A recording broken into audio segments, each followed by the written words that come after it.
Bonjour à tous, je suis vraiment content de vous accueillir aujourd'hui. Vous voyez donc derrière moi notre sapin de Noël. Nous sommes donc dans la période de Noël en ce moment.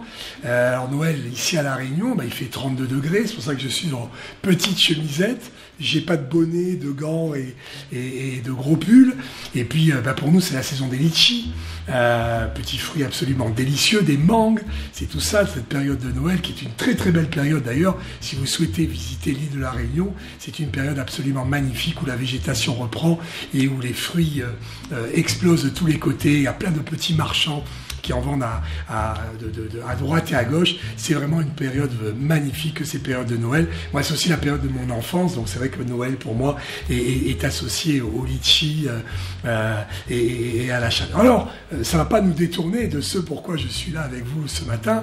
Je voulais vous parler d'une problématique réelle pour nos compagnons autour de Noël, que sont les pétards et les feux d'artifice. Alors, je ne sais pas chez vous, en fonction de là où vous êtes, là où vous prenez, vous m'écoutez, mais à La Réunion, c'est une véritable problématique parce que nous avons une vraie tradition du feu d'artifice et du pétard. D'ailleurs, c'est magnifique, le soir de Noël ou le soir du 31, quand vous regardez la montagne, vous voyez des feux d'artifice de partout, qui explosent. C'est absolument magnifique. Pour nous, c'est un grand plaisir pour les yeux, mais par contre, pour nos compagnons, c'est pas du tout un plaisir au niveau des oreilles. C'est pas du tout un plaisir au niveau auditif, parce que d'abord, ils ont une sensibilité auditive très développée, mais il y a d'autres problèmes qui vont se rajouter. Et d'ailleurs, je voudrais en profiter pour dire que dans cette vidéo, comme d'habitude, je ne veux pas simplement vous donner des recettes. Ce que je veux, c'est que vous compreniez véritablement ce qui se passe quand votre chien panique pendant la période des pétards et que vous produisiez une solution qui va vous convenir. C'est un petit peu toujours comme ça que je travaille avec vous, c'est de vous donner tous les outils pour que vous soyez véritablement capable de produire votre solution avec vous, à vous, toujours cette solution qui est fondée dans les relations.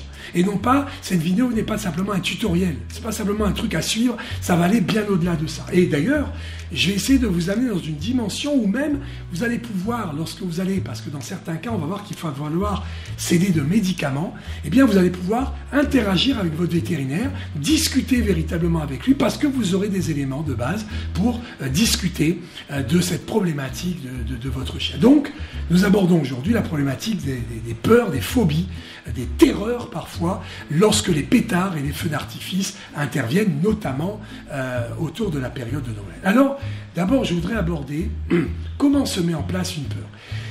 Il y a deux phénomènes. Il peut y avoir des peurs qu'on appelle post-traumatiques, c'est-à-dire après un événement choquant qui a choqué, qui a provoqué une grande peur. En général, il reste comme une trace dans le cerveau, et lorsque cet événement se reproduit, eh bien, il va y avoir une peur qui va immédiatement réapparaître. Mais il existe un autre type de peur, et les deux d'ailleurs peuvent s'ajouter, qui est la peur de lorsque le chiot, dans son développement, n'a jamais rencontré un bruit, par exemple un bruit de pétard, pendant les 2 premiers mois de sa vie. Eh bien, ce bruit devient pour lui totalement étranger. Dans un autre module, je détaille véritablement comment se met en place ce système nerveux, et vous comprendrez à ce moment-là qu'en fait, cet élément, bruit de pétard, est absent du cerveau, et donc il ne peut pas interpréter ce bruit. Donc ça devient un monstre. C'est monstrueux puisque en lui, il n'a pas la trace nécessaire pour analyser ce bruit de pétard. Allez, je vais aller un petit peu plus loin parce que j'ai envie qu'on aille un peu plus loin, c'est quand même passionnant. En fait, le développement du cerveau d'un chien ne se fait pas par addition, c'est-à-dire j'additionne pas tout ce que je rencontre. D'accord, je vois une voiture, je mets la case voiture, et j'entends un pétard, je mets la case pétard. C'est l'inverse. C'est-à-dire que je nais avec toutes les cases possibles. Le chiot naît avec la case pétard, avec la case voiture, avec la case étranger, avec la case chat. Mais s'il ne rencontre jamais de chat, cette case-là, comme elle est inutile, il la met à la poubelle. S'il ne rencontre jamais de bruit de pétard, il prend la case et il la met à la poubelle. Et donc déjà, vous voyez une conséquence par rapport à ça, de l'importance de ce qui se passe dans les 2 premiers mois de la vie, et vous vous rappelez, dans les vidéos que j'ai fait à ce sujet-là sur l'adoption et le choix de votre chiot, c'est que ces 2 mois-là, c'est les mois qu'il aura passé hors de votre maison, et donc vous ne pouvez que difficilement agir là-dessus. revenons à notre problématique. Donc, lorsque cette case n'aura jamais été sollicitée durant les 2 premiers mois, eh bien, il l'a mise à la poubelle. Et lorsque le premier bruit de pétard va arriver, ça sera totalement panique à bord. Alors, on va aborder comment réagir, mais sachez que dans ce que je vais vous présenter, et ça c'est très important, il y a 3, je dirais, stades différents de panique, et donc 3 manières d'aborder les choses totalement différentes, qui vont dépendre, et retenez bien ça, de la manière dont votre chien réagit et de l'intensité de ses réactions. J'ai bien dire de la manière dont il réagit et de l'intensité, de la violence de ses réactions. Et deuxième point, de la durée. Ça peut être quelques minutes ou quelques heures après le coup de pétard. Parfois, c'est beaucoup plus long. Eh bien, de ces éléments-là, donc je vais vous demander d'y penser, de les regarder. Comment est-ce qu'a réagi mon chien quand il y a eu un pétard et combien de temps ça a duré. C'est de là que va découler vos différentes manières de répondre et donc les différentes solutions que je vais vous proposer. Alors, première manière de réagir de votre animal et qui va entraîner une solution adaptée, je dis bien une solution adaptée, c'est la panique. C'est la panique totale. Dans cette phase de panique, véritablement, votre chien va faire n'importe quoi. C'est-à-dire que là, le cerveau est dans un état d'ébullition absolue.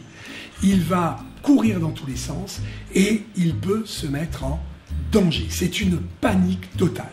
En général, comment est-ce que vous allez le voir? Eh bien, d'abord, la pupille va se dilater. C'est-à-dire qu'en fait, quand vous regardez votre chien, l'œil devient noir. Les oreilles sont totalement couchées. Il va y avoir des tremblements. Et surtout, immédiatement, il va y avoir des mouvements. Il va bouger, il va courir dans tous les sens. Tout est incontrôlé. C'est-à-dire que c'est n'importe quoi. Et dans ces phases-là, le chien va se mettre en danger. Il peut bien sûr fuguer, sortir de la propriété, chercher à sauter. Et malheureusement, dans mon expérience vétérinaire, j'ai vu plusieurs cas totalement dramatiques parce que les chiens pouvaient sauter de fossés de plusieurs mètres, se blesser très très gravement sur des barbelés ou simplement des clôtures où il y avait des pointes qui pouvaient dépasser. Véritablement, retenez que dans cette panique, si c'est le cas de votre chien, vous savez très bien que dans ce moment-là, votre chien est en danger. Là, il n'y a qu'une seule possibilité, c'est la camisole. La camisole, qu'est-ce que c'est? Soit ça peut être que vous avez un endroit où vous allez pouvoir l'enfermer pour que simplement il ne soit pas en danger. La deuxième possibilité, si vous n'avez vraiment pas ça, c'est la camisole chimique. C'est un produit qu'on va vous prescrire chez votre vétérinaire et qui va véritablement le bloquer. C'est-à-dire qu'il sera incapable de bouger. C'est une camisole chimique. Souvent, ces produits, parce que chaque fois, là, dans mes différentes interventions, je vous détaillerai un peu le produit qui est utilisé et comment vous pouvez le reconnaître, que c'est ça qu'on est en train de vous prescrire.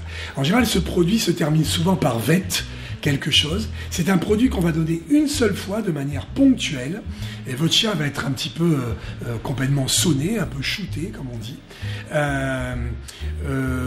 Voilà un petit peu les caractéristiques de ce produit qui va agir en général quelques heures.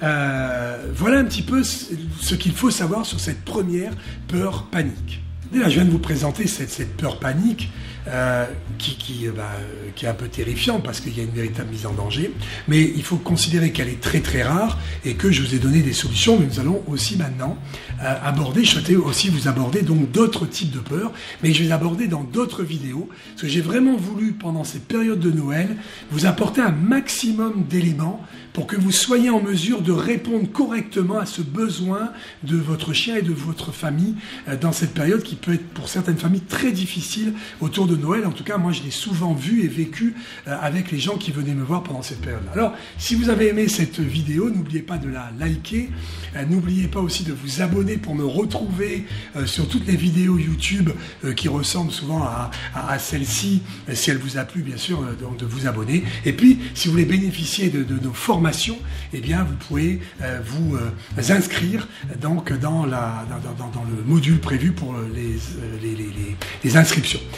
Je vous retrouve donc pour la deuxième vidéo sur la problématique des pétards autour de la période de Noël et du jour de l'an, où nous allons aborder la peur instantanée, une peur moins violente que la précédente, mais peut-être la plus fréquente, et je vais vous montrer comment est-ce qu'on l'aborde et on la solutionne. À tout de suite, au revoir.